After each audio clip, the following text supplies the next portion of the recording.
Hey friends, Christian and I had a very overwhelming week. We had a lot on our plates and also a stomach flu that worked its way through everyone in our house.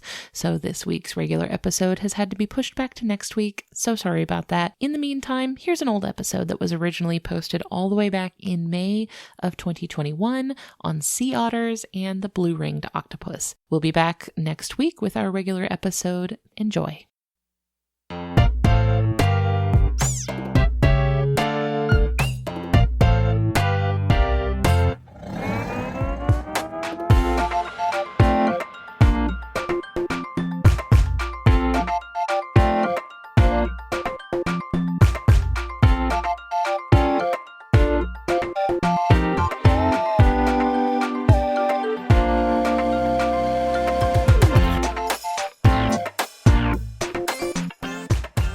Hey everybody, this is Ellen Weatherford. And Christian Weatherford. We're here with just the zoo of us. It's your favorite animal review podcast. And I'm really excited to be here talking with my favorite dude. Is it me? Yeah, it's you. Yay! I'm just excited to have you here to talk with me today. Happy to be here, Ellen, right here in our house. Yeah, we are not zoological experts, but we do a lot of research to make sure that we are giving you guys really good, trustworthy, reliable information. In each episode, we take your favorite species of animals and we review them by rating them out of 10 in the categories of effectiveness, ingenuity, and aesthetics. We take requests, so if you have an animal you'd like to hear us talk about, get those to us on social media or by email or however you feel like getting a hold of us. Yell it at us on the street. Yeah, track us down. If you find us in the 14 seconds we spend outside of our home on the average a week. Catch me slinking from Whole Foods to the car. Then you can just yell an animal at us and I'm sure we'll figure out what you mean. Pigeon. Pigeon. I've already done the pigeon. Oh, okay. Commentary. Oh, okay. That's actually how you can also submit reviews of the podcast to us. You could just yell it at us. Great job. It'll make me feel good too. Yeah, I would love that actually. Just some like daily motivation. From a street stranger. Yeah, that would feel so good. Yeah. That's enough banter. And now... And now a podcast. Something else. Let's podcast now. So, babe, what did you bring for the listeners this week? I brought this for one specific listener, pretty much. Okay. I finally caved after coming up on 2 years of wearing me down. This week, I am reviewing the sea otter. Excellent. This was submitted by Bo Rauch. Thank you, Bo. The scientific name for this animal is Enhydra lutris. It's a cool name, I think. Is that Hydra I heard in there? Yeah, Enhydra is the genus name. Okay. Like Hydra. Like I think that's an Avenger thing. It is the criminal unit in Captain America. In Captain America, that's an Avenger. Yes. Right? That's one of the guys. Arguably the Avenger. The first Avenger, I believe, is what that movie title is. Please don't say anything that is even vaguely arguable about any Marvel property because I don't know anything about Marvel and I don't want to have to field those mentions. Well, that actually makes sense that they're a criminal organization because sea otters as well are a criminal organization. How dare you? I'm getting my information on sea otters from the Monterey Bay Aquarium, the Oregon Coast Aquarium, and the Marine Bioconservation Society. And the Ocean Police, it sounds like. And the Ocean Police, yes, the sea cops. If you don't know very much about sea otters, they're about 4 feet long, which is 1.2 meters for those of you who use the metric system. 4 feet long makes them actually the world's smallest marine mammal, like fully aquatic marine mammal. I didn't know that, but it makes sense. Right? Yeah. So most of the other marine mammals are like cetaceans. So like your whales and dolphins. Mm-hmm. And then you've got like seals and manatees, stuff like that. Those are all pretty big dudes. Yeah. These are not that big. They're only about 4 feet long. Now they're found in coastal areas throughout the northern Pacific Ocean. So along the coasts, particularly of North America and Eastern Asia. Most of them in North America, you'll find them in Alaska, And then in East Asia, you'll find them in Japan, like in the coastal waters off of Japan mostly.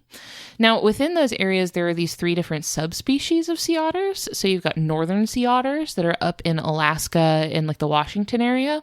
And then you've got southern sea otters in like the Southern California, even a little bit into northern Mexico and like the Baja Peninsula. Mm-hmm. And then you've got Asian sea otters that are in the whole Japan, Russia, Eastern Asia area.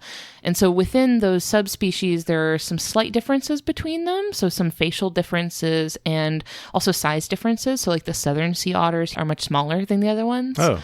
And then the northern ones are big and chunky. Makes sense. Yeah. I wonder why no love for the Atlantic Ocean with the sea otters. I mean, they probably just... If they started in the northern Pacific Ocean, mm-hmm. there was never really any opportunity for them to get over into the Atlantic Ocean, except for maybe before Central America, like, bridged over, you know? Like, if they had made it through at that point, then maybe. But I don't know at what point in natural history sea otters evolved. So I would imagine maybe they evolved after that area had already been filled in by Central America, and they just didn't have any sort of water crossings, right? Because the only other way they would have been able to get into the Atlantic Ocean would be to go like around the southern tip of South America. And I think it probably just was too warm for them to get that far, like close to the equator. Yeah. I was thinking it would be too cold to get that far south of South America, but they would first have to go across the equator to get there. It would actually be the opposite. Like the warmth would be the bigger problem for them because they're built for cold. Okay. So they would have to get through that like hot equatorial region first. I don't think they would really bother. Otters belong to the taxonomic family called mustelids. We've talked about them before. These are carnivorous mammals. These include weasels, badgers, ferrets, and wolverines. So wolverines I've talked about before. Mm-hmm. Very feisty, powerful little, they're small, long boys, sausage-shaped, kind of the corgis of the mammal world. There are 13 species of otters, and the sea otter is not the biggest of them. There is a giant river otter that lives in, I think, South America. These are the ones that are actually at our zoo, right? Yeah, they're huge. Huh. They're called giant otters because they're just enormous. But sea otters they're pretty big, but some of them are really little. It's really cute. So yeah, that's kind of an introduction to sea otters. This brings us to ratings. I'm going to start with effectiveness, which for us is physical adaptation. So let an animal do a good job of the things it's trying to do. I'm going to give the sea otter an 8 out of 10 for effectiveness. They're doing good. So first up, I want to talk about their fluff. Their fur. So most other marine mammals, right? You're thinking of the ones that I mentioned earlier, like cetaceans and seals and stuff like that. Most of them keep themselves warm in cold water with layers of blubber. So they'll have this like smooth skin without any real like visible hair or anything like that, and then just bulked up with fat underneath that to keep them warm. The sea otter doesn't have that. It doesn't have those layers of blubber underneath its skin. So instead, it has this fluffy coat of fur. The fur on the sea otter is the densest fur in the world. It's the densest hair out of any animal. More than 1 million hairs per square inch. Wow. Yeah. So for context, we have about 100,000 hairs on our whole head. And they're packing more than 1 million in a square inch. Huh. Yeah, so it's extremely dense. So the fur is made up of these 2 layers. So the layer closest to the body is like a soft, fluffy, downy sort of under fur, and it acts as insulation. So it has lots of air gaps in it because of how fluffy it is, and that sort of traps warmth close to their body, keeps them from losing heat to the air, and it also traps in air bubbles that help the otter float. So it actually kind of keeps them buoyant by like keeping that air close to their body. And then on top of that fur is an outer layer made of waterproof guard hairs that keep the otter dry. So all of that keeps the water from getting to that fluffy inner layer. So it's pretty neat. I will say that I did kind of dock them a point because since their temperature regulation is linked to the maintenance of their hair, if something happens to their hair, like if there's like an oil spill or something like that damages like the coating on their fur, then they get hypothermia. Like it's a lot to maintain. Whereas like the other marine mammals, they're just slapping on underneath their skin. They're like, nothing's going to happen to this. It's fine. It's part of my body. I'm carrying it around with me wherever I go. I imagine the trait of its fur is also what made it valued in the fur trade. Yeah. Right. Yeah. So it did unfortunately work against them. I couldn't dock them a point for that because it's not their fault. For sure. It's like docking a point for being tasty. Yeah. It's not. I can't give them, I can't fault them for that because that's our fault. Right. But yeah, it did kind of work against them in the sense that it kind of put a target on their back, basically. Sure.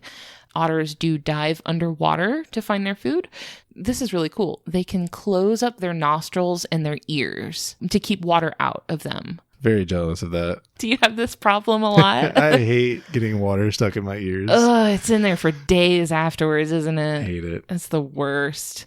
So otters don't have that problem. They can just shut them right on out. Mm-hmm. They also have sensitive whiskers on their nose and muzzle that helps them feel around for food even when the water is murky. Oh. Yeah, so even when there's lots of gunk and sediment in the water, they can still essentially perceive their environment because they've got these sensitive whiskers.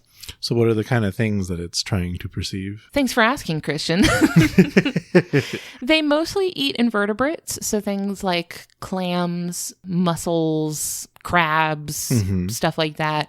Not as much fish, more so the more invertebrate sort of things. They like to grab them and crack them open and get their shell open and eat up the tasty meat inside. I know you're nodding I know that is a shared passion between you and the sea otter. So with the otter, their paws are kind of interesting because their back paws have adapted to become really long and webbed and kind of shut together. Imagine the flippers that a scuba diver wears, they're big and kind of broad and paddle shaped. So that's great for swimming, but on land, they don't normally have to come on land, but sometimes they come on land. On land though, those flippers kind of turn into clown shoes. It's a total drag for them. They cannot get around at all because those big, it's kind of like a scoot hop sort of thing. A large inchworm type of movement. Yeah, it's very clumsy. So they almost never do go on land, but they can if they need to rest, or if there's a large marine predator that they need to get away from, they can get on land if they need to. They can theoretically go their whole life without ever going on the land, but it's sometimes they do just if they need to. And my last sort of point for their effectiveness, and this is speaking as a woman who has often had to shop for clothing that is marketed towards women, something that I really appreciate about the sea otter is that it has pockets. Mm-hmm. So their skin is it's there's too much skin on their body. They made the sea otter's skin in a couple sizes too big so that it's really baggy. Especially underneath their forearms, there are these flaps of skin that make these pockets. Mm-hmm. So they use these little pockets under their arms to stash things. So they'll go dive underwater. Maybe they find a whole bunch of crabs or a whole bunch of mussels or something like that. And they're ooh, yes. And they stash them up underneath their armpits, and then they can keep foraging. So they can grab a ton of stuff without having to cram it all in their mouth or something like that. So it really increases their carrying capacity. Really, it increases their max carry weight, which is great. They got a little bag of holding right underneath their little armpit. And they also use this pocket to stash rocks, which brings us to ingenuity. I'm really excited about this. I'm really trying not to. I know, please don't spoil it. Things. I know. You know what it is. I know what it is. A lot of people listening probably know what it is, but it's okay. Ingenuity for us is the category of behavioral adaptations that let an animal do a good job solving problems that it faces on a daily basis. I give them a 9 out of 10 for ingenuity. So since otters have these front paws instead of fins like other marine mammals, right? So think of a dolphin. Mm-hmm. Their front sort of appendages are these flippers. They don't have any digits or anything like that. An otter, however, has paws with little toes on it. So this gives them much better dexterity to do things like pick up rocks, which then they use as tools to do other stuff. Mm. So they might use rocks as a tool to break open a crab's shell, or pry open a mussel, or even if there's something they really like is these mussel things called abalone, and they like to stick onto the sides of rocks and stuff, and the otter could take a little rock and just kind of sledgehammer it right off of the side. Mm-hmm. So that's tool use right there, right? Yeah. That's really impressive. Love to see it. Love to see a good tool use. You know, I didn't know an abalone was a thing until the most recent Animal Crossing game. Animal Crossing did so much for abalone's publicity. There are so many animals I had never heard of until I played Animal Crossing. And this is one of them, but it's apparently a very special treat for otters. Aww. So they use rocks to chisel them off of the side. You may have heard a fun fact floating around. I'm sure a lot of people have heard it by now, but if you haven't heard, you're in for a real treat here. Sea otters have a favorite rock, which is important for them because if they have a particular rock that is really, really good at cracking shells open, then they're like, oh my gosh, this particular one rules. It's like, you know, you have like your craftsman hammer or whatever like that. You're like, this is a really good one. You know this one to be successful. So they stash it under in that little armpit pocket, and they just kind of carry it around with them so that if they need it later, then they're like, oh, I have the perfect thing for this. And they get it out of their little purse. So smart. I know. It's like, it's not just like using what you have in the moment, but it's planning ahead for the future, right? You'd be like, oh, I know that later on I'm going to need a rock to get a clam off of a reef or something like that. So I'm just going to stash this away for later. Very clever little dudes. They do a couple of other interesting things that I wanted to give them some ingenuity props for. So in order to keep their outer layer of fur waterproof, they actually have to spread oils over their skin. And they do this by grooming, which both spreads that waterproof oil over their outer fur, and it also fluffs up their undercoat and makes sure to like aerate it and get lots of bubbles in there and keep them nice and warm. So they actually spend hours and hours a day grooming themselves and grooming each other, and just grooming is like an important part of the sea otter's day. Actually, this is similar to what I talked about when I talked about emperor penguins. You remember that? It's kind of, they have to like preen their feathers to spread this oil that keeps the water out. It's a similar concept. Okay. So sea otters are really social, and they like to live together in groups called, are you ready for this? Yeah. Rafts. Yeah. Isn't that cute? Yeah. And it's so funny because they clump up together and they're all floating on their backs and they look like little logs. And it looks like a raft. Like if you took a bunch of logs and bundled them all up together and floated them on the water, that's what they look like. It's a great name. They separate themselves by the sex of the animal. So males group up with other males and females group up with other females, except for the purposes of mating, of course. They'll intermingle for that. Babies. Yeah, and the babies will stay with the mama. They stay on her little belly. It's really cute. This is like the opposite of myth busting, where it's like a fun fact that floats around, and this is like confirmation. Yeah. They do hold hands. Yay. While they're sleeping. They do it to keep their raft together, you know, since they're floating on ocean currents. While they're sleeping or resting or just not actively swimming around, they do hold hands so that their raft can stay together. How sweet. I know, it's really adorable.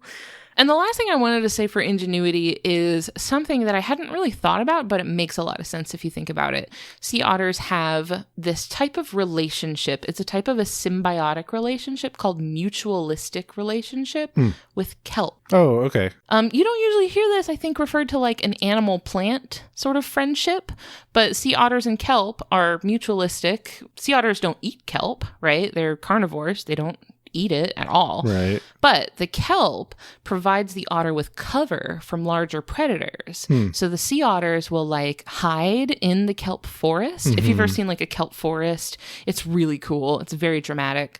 They also, I love this so much. Get ready. This is great. Yeah. Sea otters will get up in the kelp and they'll spin and wrap themselves up in kelp. They wrap themselves in kelp as an anchor to keep them from drifting away in the currents. Aww. How great is that? Pretty good. Yeah, so they're like using the kelp to their advantage, and then in return, sea otters eat things that eat kelp. Yes. So they eat sea urchins, they eat other invertebrates like that keeps the kelp forest growing and thriving. And the sea urchin one is an important one. It's right? really important. Because of how quickly those can overpopulate an area and just decimate kelp forests. Yeah, it can be really bad. So, you know, you would see this happen in areas where like sea otters were hunted heavily. Right. Once the sea otters went away, all of a sudden the sea urchin population boomed and the kelp forest went away.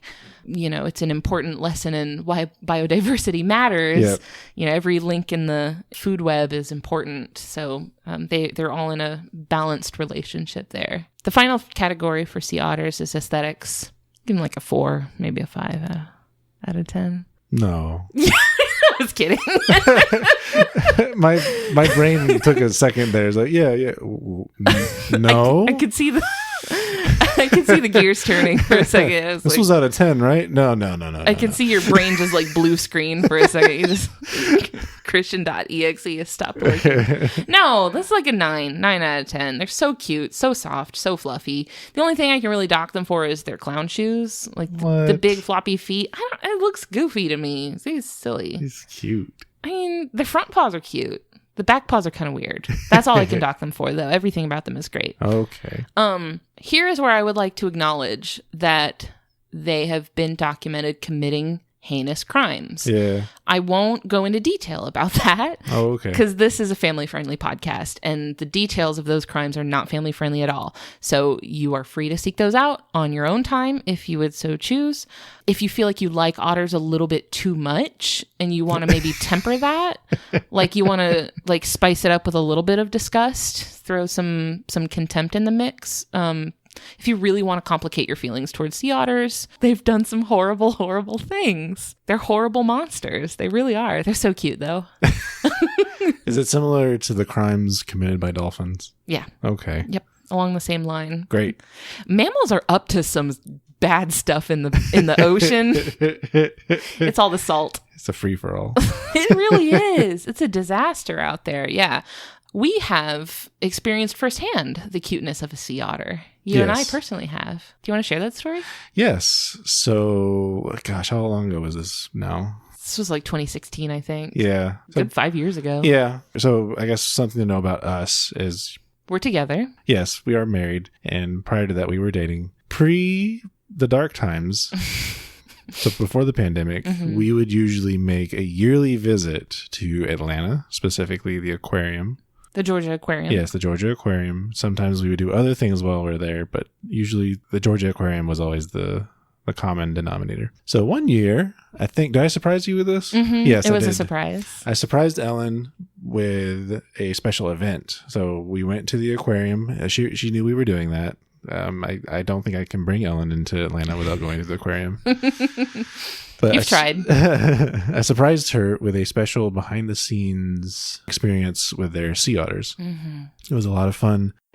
We got to get somewhat close. There was still a plexiglass between us and the otters at any given time, I believe. Mm-hmm. But we got to see them do things like feed them snacks, like through holes in that plexiglass, like clamsicles and shrimp, all that kind of stuff. I did not do that. They gave you the option of like they would give you a little like clamsicle and you could like give it to the otter, and I didn't do that because that's gross.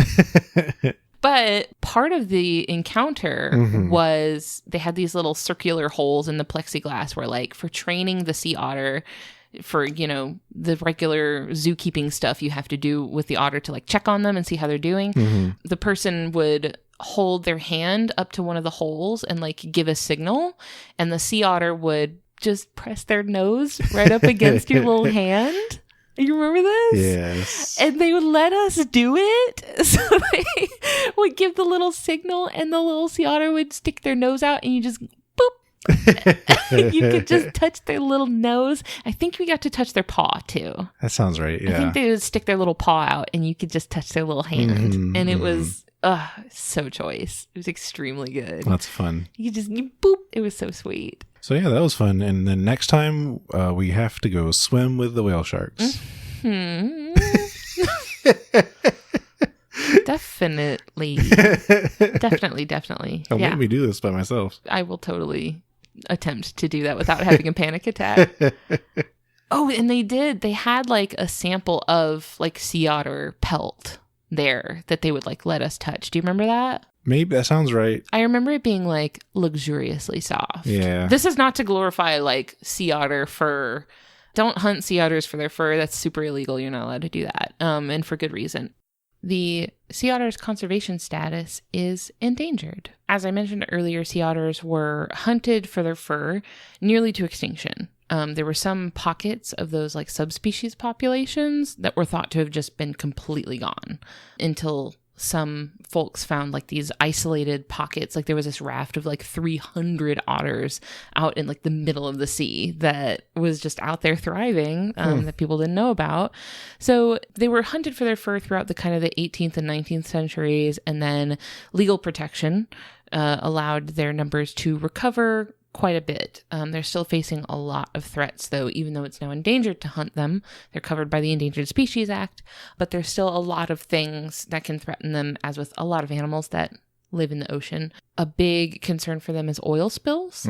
So oil spills in the ocean, like I said earlier, that can mess up their fur and cause it to lose that sort of waterproof quality, which then means that water can permeate that outer layer of fur, get into their undercoat, and then cause them to get hypothermia. They can freeze. Another thing in the ocean that can really mess them up is pollution. So things like fishing nets, any sort of plastic trash that's out there, otters can get tangled up in them, and then they can't swim, and then they could drown. So not looking good out there. And this other thing that I hadn't really heard or really thought about is that we're hearing a lot about like declining numbers of a lot of different like fish, and just we're losing a lot of biodiversity in the ocean. So what's interesting about that is that as these fish are losing population, you're getting declining numbers of these prey species for larger predators, right? So as there's fewer fish, there's fewer prey available for larger predators like orcas and sharks. So when orcas and sharks don't have as much to prey on, they have to look elsewhere, like otters. So otters can kind of become more prevalent targets for these larger predators and be at higher risk because of the declining biodiversity. So you're seeing more and more orcas eating otters because they don't have that much else to eat. So yeah, there's a lot of threats that otters are looking at right now. Any sort of action items I could leave people with are just to be conscientious of, ocean pollution. Do what you can to reduce pollution, reduce plastic waste, things like that. I mean, otters are great. If you love otters, that is a great sort of incentive for you to look into ways that you can participate in good ocean stewardship. It's a great sort of flagship species for ocean conservation because they are so cute, They are. They're adorable and charismatic, and they make you want to care about them. And then caring about them makes you care about the ocean, which then, can just have this whole sort of rippling beneficial effect. So great place to start if you're looking to get more interested in sort of marine conservation. For sure. Yeah. And that's what I have on the sea otter. Well, thanks, babe. That was very good. Of course. Thank you. You never know what you'll learn more about on the Celebrity Trivia Show Go Fact Yourself. For over 150 episodes, we've welcomed guests like DJ Jazzy Jeff, Audie Cornish, and Andy Richter to tell us why they love what they love, and then get quizzed on it. And past quizzes have included some pretty unexpected topics like reverse painting, the perfect flip turn while swimming, Prince's house party playlist from that one episode of New Girl, and so much more. Plus, our guests meet surprise experts in their topics. Like the time we met an actual celebrity cow. So, listen to Go Fact Yourself twice a month, every month on Maximum Fun. Do it for the cow!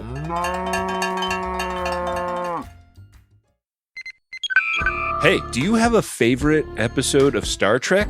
If you do, you should also have a favorite Star Trek podcast. Greatest Trek is about all the new streaming Star Trek shows, and it's a great companion to The Greatest Generation, our hit show about back catalog Star Trek that you grew up with. It's a comedy podcast by two folks who used to be video producers, so it's a serious mix of comedy and insight that fits right into the Maximum Fun network of shows. And Greatest Trek is one of the most popular Star Trek podcasts in the world. So if you're following Lower Decks, Prodigy, or Strange New Worlds, come hang out with us every Friday as we roast and review our favorite Star Trek shows. It's on MaximumFun.org, YouTube, or your podcatching app.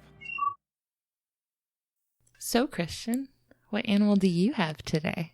I'm bringing the greater blue-ringed octopus. Scientific name, Hapaloclina lunulata. Lunulata? Yes. That is gorgeous. That sounds like a Pokemon name, doesn't it? Yeah. Not necessarily a species, but in general, the blue-ringed octopus was requested by Erica Carr and Megan Inez Clark. Thank you both. And perhaps others. It's getting difficult nowadays to keep track with all that. Yeah, for sure. So that was what was requested, but that actually refers to a genus. Oh. Yes. There's lots of these? Not much. Just 4 species. That's more than I thought there was, which was 1. Right. So I just picked 1. Sure. I'll be getting my information from Animal Diversity Web and the Aquarium of the Pacific website, aquariumofthepacific.org. Beautiful. Yes. Take us away. So first, to describe what they are. First octopus we're talking about, I believe. Yeah, we have not done an octopus yet. Yeah, but not the first cephalopod. We talked about the cuttlefish prior. I think the cuttlefish was the one that knocked out the blue ring octopus. Probably. In the pool. It might have. So it's a small octopus. Its base color is usually a tannish yellow. And it has these like electric blue rings on it. Mm-hmm. It's great. Yeah, where it gets their name. I feel like the blue of the rings makes the yellow pop a lot more. It does. So to just describe anatomy of an octopus real quick. 8 arms. I guess in squid it's called a mantle. Mm-hmm. I'm not sure if it's the same word for octopus. But they have a big kind of bulbous head with 2 large eyes. And they have a beak and a mouth that is on the underside where their legs all meet in the center. It's like a starfish if you like clunked a water balloon on the back of it. Sure. Now I mentioned they're small. They are at adult size 10 to 100 grams. Ooh. To put that in context, 2 AA alkaline batteries is around 50 grams. Batteries. Yes. Oh. And they're usually less than 5 centimeters or about 2 inches long, or 7 centimeters or 2.8 inches long with their arms extended. They're little dudes. Not the smallest octopus, but pretty small. When you said with their arms extended, I had a cute little mental image of No. one just going like, wee, and like stretching all of its arms out. It's very cute in my head. So the greater part of its common name comes from the size of its blue rings rather than its overall size. Oh, really? Yes. So it has larger blue rings than others of the genus. And also just a subtle dunk on all the other blue-ringed octopus. Yeah. The good one. Oh, company's coming over. Get out the greater blue-ringed octopus. Put away the great value octopus. The Kirkland. Blue-ringed octopus. Don't dunk on Kirkland's, though. I love Kirkland. Before I go any further, let's talk about the plural of octopus. Please. I'm dying to hear it. There are 3, according to Merriam-Webster. Like 3 valid options? Yes. Okay. Octopi. Love it. Classic. Octopuses. I don't like that one. And finally, octopodes. Octopodes? Also sometimes pronounced octopodes. Octopodes. Octopodes. Yes. Octopodes. In that order, it is the Latin ending and the English ending and the Greek ending based on those languages and how they do plural nouns. This reminds me of, I think I went over something similar to this with the platypus. Mm-hmm. How like that ending, the puss ending is from the Greek word for feet. So like in Latin, you take the US ending and turn it into an I when it's plural. But this doesn't come from Latin, it comes from Greek. So like if you're going to use the Greek ending because it's from a Greek word, you use the podes or podes or whatever. Right. And the pronunciation is really just if you want to go hardcore and pronounce it like the Greek language would pronounce it. Sure. I hate octopuses, though. That's the worst one. Well, unfortunately, that's the one I'll be going with. Oh, no. Man. So those first 2 are the more common ones. I get that like octopuses is more consistent with like English grammar. Yes. But gosh, it just doesn't sound good, does it? And it's been a hotly debated thing for a few centuries, it seems like. Mm-hmm. I know. Please don't come. Please do not come at me with, well, actually, it's octopus. Don't. I'm gonna delete it. So moving on. Where you'll find these little guys are the coasts of northern Australia and tropic western Pacific Ocean at depths of 0 to 22 meters or 0 to 66 feet in shallow coral reefs, tide pools, and such. Uh-oh. Yes. That's awful close to human. Yeah, we're talking about beach environments here. Mm-hmm. Starting with effectiveness, I'm giving a 9 out of 10. Nice. Yes. So first up is the color and texture changing capabilities that most octopuses have. Texture changing too, huh? Yeah. Huh. So they have chromatophores in the skin that causes its color to change when the blue-ringed octopus is stressed. Similar mechanisms also can change the texture of the skin, make it look more rocky, kind of sandy. Like pebbly, sort of? Yeah. They like give themselves acne, kind of. Sort of. So we talked about chromatophores a good bit in prior episodes. I think the cuttlefish episode was one of them. So that's just the biologic mechanism that lets them change the color of their skin. Do their chromatophores work like in like cuttlefish and stuff where they're these pigmented cells that just like expand and contract at different sort of densities? I think so. I didn't dig too deep on this one. Okay. Yeah. I know that in other animals, that's like the cell itself will have a certain color. And just if you want to like display more of that color, you just inflate those cells more than the others. Right. And it like creates the impression that the whole body is that color. Right. They can do it really quick too, can't they? Yeah. So in this one, it's a reaction to how it's feeling emotionally, I guess, as a signal warning. Sure. Of the next topic I'm going to bring up. Let's hear it. Venom. Yes. So this is what they're primarily known for, is their venom. And I was aware of this venom, but what I'm not aware of is the delivery mechanism. It's the saliva. The saliva? Yes. So its saliva is toxic and carries a neurotoxin called tetrodotoxin, which paralyzes muscles, including those necessary for breathing, particularly in humans. Those are really important ones. Yes. And it's created by bacteria that are in their salivary glands. So is this like in their mouth? Yeah. So when they're hunting, they'll use their beak to kind of break through the hard shell of the things they like to eat, like crabs and stuff. And then the saliva just kind of trickles out of their mouth and into that open wound. Okay. Yeah. So it has to actually bite you then? Yes. Okay. Interesting. Yep. For some reason, I thought it was like you could just touch it and it would just like, it secreted some sort of venom from its skin. There's this concept that they might disperse it into the water around them, but there's still some research going on about that. Okay. Yeah. But it mostly just has to bite you though. Yeah. Okay. Yeah. Something about that though is, they're so small, a human might not even notice that something like this has bitten them. Or is on them, right? Yeah, like if the water's murky or something. Sure. But the beak of it, like you said, it's like in the middle of it, right? So it has to have like the whole thing like right on you. It can't be like a little tip of a tentacle. It's not like it's just tapping you with the end of a tentacle or something. Yeah. So similar to the jellyfish, right? There's the opposite of that. Oh, yeah. So these guys actually hold the title of most venomous cephalopod with the Guinness World Records, with an LD50 value of 80 to 140 micrograms per kilogram, which puts it in the same ballpark as some of the world's most venomous snakes. Wow. So we talked about how one measures toxicity. The LD50 means lethal dose. It is the lethal dose described in quantity of toxin per mass of specimen at which 50% of test subjects will die. So the amount that it would take to kill half of the sampled mice. Yes, because this is usually performed on mice. And then also in different delivery mechanisms, subcutaneous, intravenous, that kind of thing. Mm-hmm. So yeah, I always find that interesting. Yeah. Do you know if one has ever killed a human? I think so. I didn't actually look it up. That seems to be the implication, though. If you're listening and you've been killed by a blue-ringed octopus, please reach out. At me on Ghost Twitter.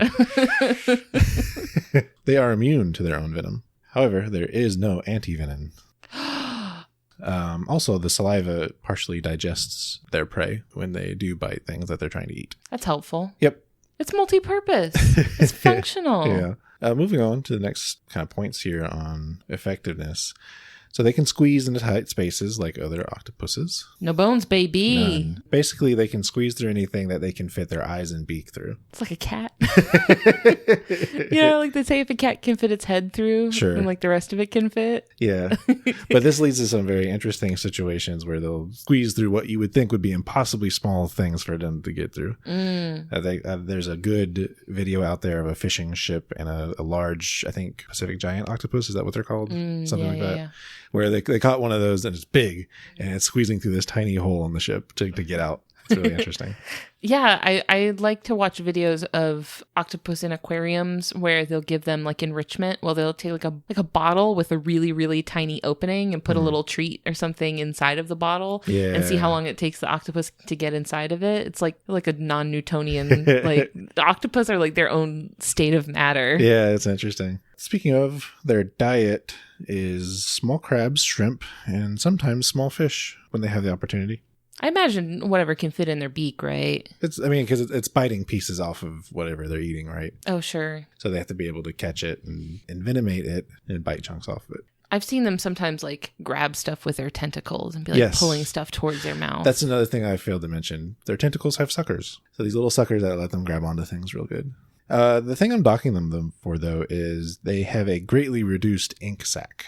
Oh, really? Yeah. Oh. So it seems by the time they're adults, they can't really do the whole spray ink thing. Sure. Lots of octopuses have the ability to spray ink in the water as a defense mechanism. Yeah, it makes like a murky cloud. Yeah. Then they can, it's like a smoke bomb. Basically, yeah. But it seems like they've kind of taken another escape route, like a visual sort of, it's like a cue, that's like, hey, they got that aposematic coloration that's like, you definitely don't want to touch me. So, just pretend there's an ink cloud around us and we'll just go on about our business. Right. And moving on to our next category of ingenuity, I'm giving them an 8 out of 10.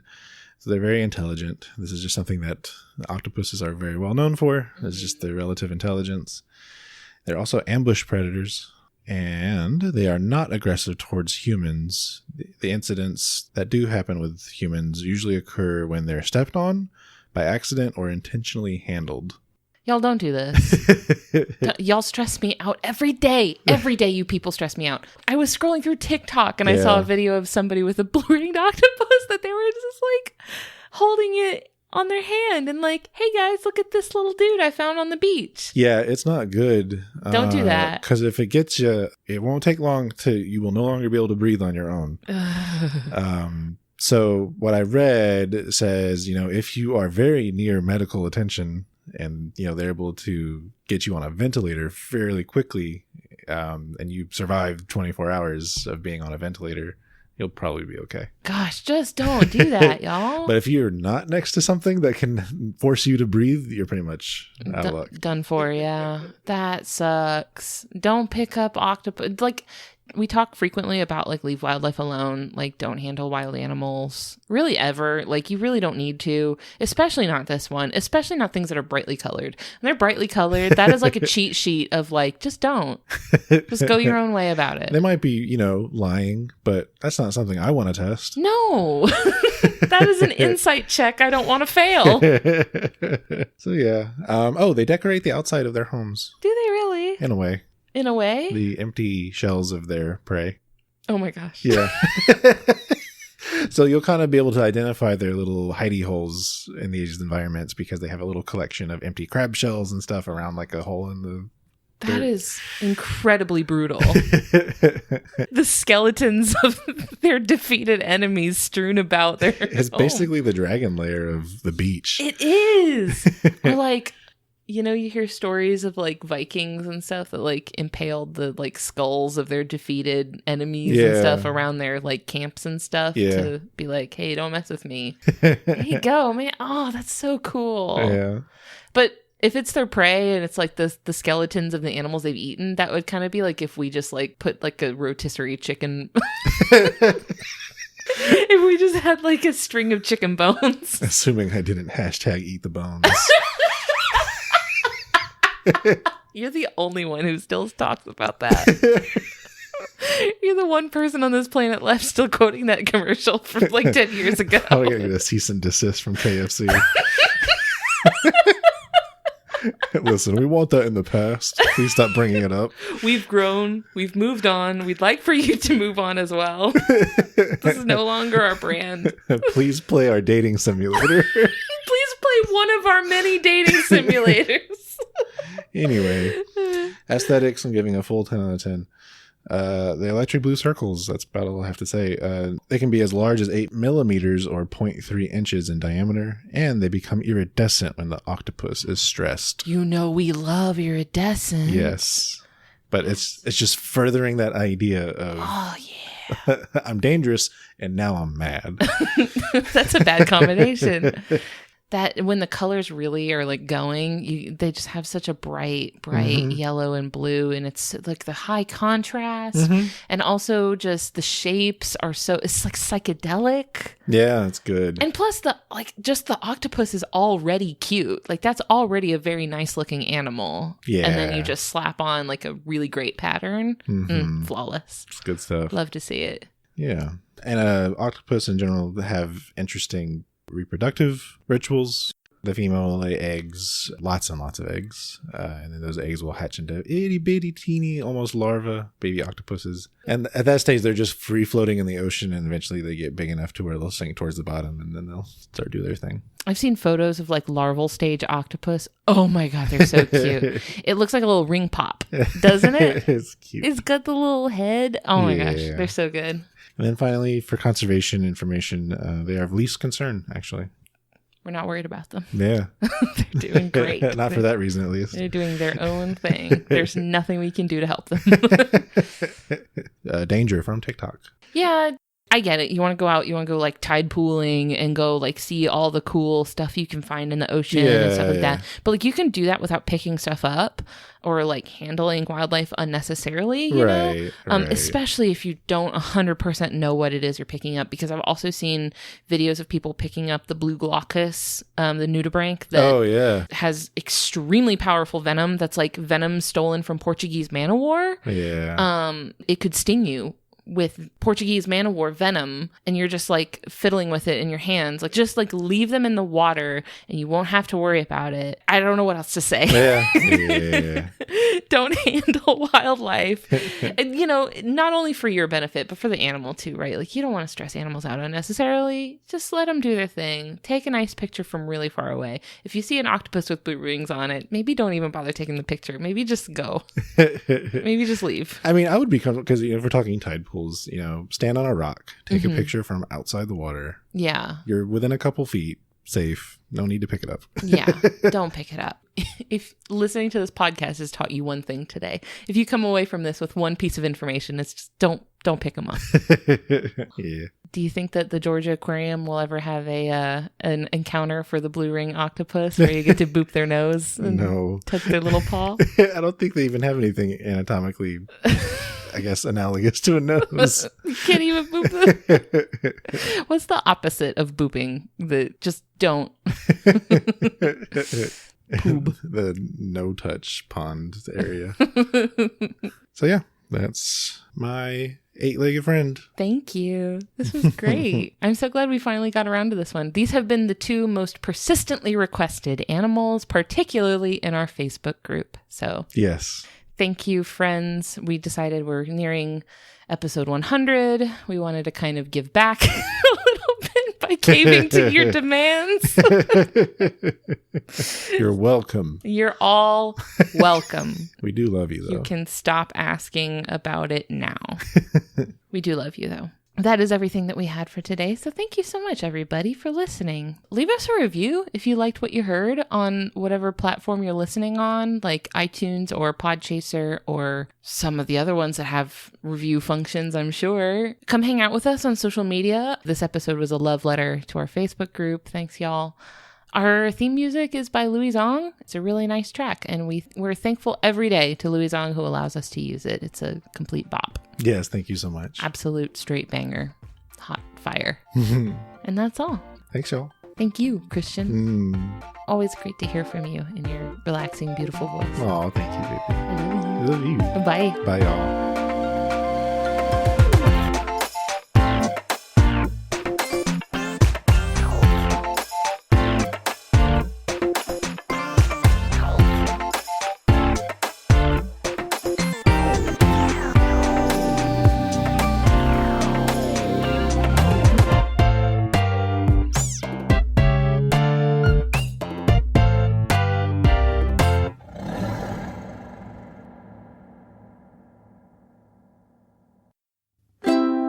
Maximum Fun, a worker-owned network of artist-owned shows. Supported directly by you.